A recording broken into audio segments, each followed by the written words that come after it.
अंबेडकर जयंती से ठीक एक दिन पहले आकाश आनंद की बीएसपी में हुई वापसी।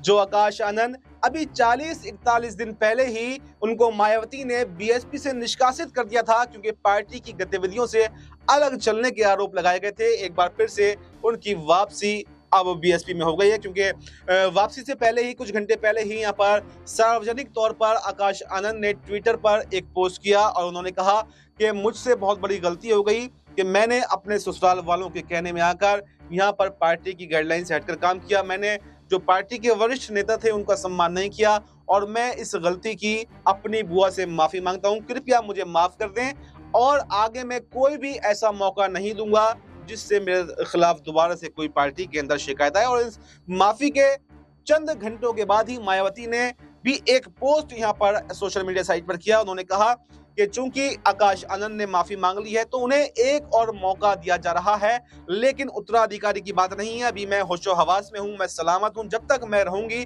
कोई भी उत्तराधिकारी का फैसला नहीं होगा। जो नेशनल कोऑर्डिनेटर नए बनाए गए हैं वही रहेंगे। सिर्फ वापसी जरूर यहाँ पर आकाश आनंद की हो रही है। उनकी ये अग्नि परीक्षा है, उनको यहाँ पर भापा जाएगा, उनको देखा जाएगा। अगर वापस से किसी संलिप्तता में वो पाए जाते हैं, कोई गलती अगर दोबारा से करते हैं, तो उनको फिर से पार्टी से बाहर कर दिया जाएगा और उनके पास में ये आखिरी मौका है। इसके बाद में अब कभी उनको मौका नहीं दिया जाएगा। लेकिन ऐसे में ये सवाल समझ में नहीं आया कि आखिर ऐसी क्या वजह है। ये माफी तलाफी तो ये पहले भी अगर मायावती उनसे बोलती तो ये पहले भी हो सकता था। सीधे पद से हटाने की जरूरत क्या थी? क्या ये कोई पॉलिटिकल स्टैंड तो नहीं है मायावती का कि पहले हटाओ वापस से दोबारा से ले लो? पहले मतलब सुर्खियों में बने रहने का तो स्टैंड नहीं है। कई राजनीतिक जानकार ये कह रहे हैं कि ये सारा खेल रचा रचाया था, सुर्खियां बटोरना चाहती थी यहाँ पर मायावती और यहाँ पर उन्होंने इसीलिए आकाश आनंद को सभी पदों से हटाया था। उसके बाद में उनके पिता आनंद कुमार को पद दिए गए, उनको भी हटा दिया गया और दूसरे लोगों को जिम्मेदारी सौंप के ये बता दिया कि परिवारवाद की राजनीति मायावती नहीं कर रही हैं और नए नए दूसरे लोगों को भी जिम्मेदारी मिल सकती है। तो ये अब देखा जा रहा है कि मायावती एक बार फिर से सुर्खियों में आ गई हैं और सवाल ये है कि आकाश आनंद वापस आकर के पार्टी में कोई ज्यादा दिन नहीं हुए, 40-41 दिन, वापस आकर के क्या वो सुधर पाएंगे, क्या संभल पाएंगे और क्या पार्टी का मैनेजमेंट जो है वो संभाल पाएंगे और क्या जिम्मेदारी आने वाले भविष्य में उनको मायावती देती हैं, ये देखना भी काफी दिलचस्प होगा। और 2027 के चुनावों में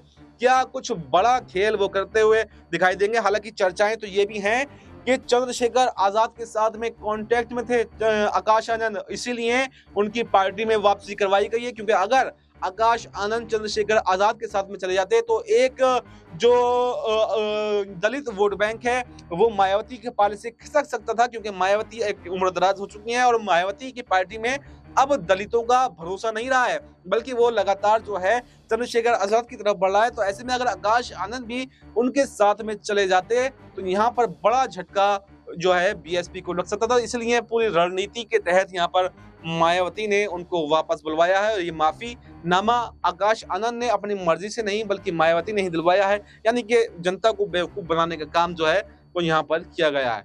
इस रिपोर्ट में फिलहाल इतना ही। इस पूरी खबर पर आपको क्या कुछ कहना है आप कमेंट बॉक्स में अपनी राय जरूर दें और बाकी देश दुनिया से जुड़ी तमाम बड़ी जानकारी के लिए देखते रहें नेक्स्ट 9 न्यूज़।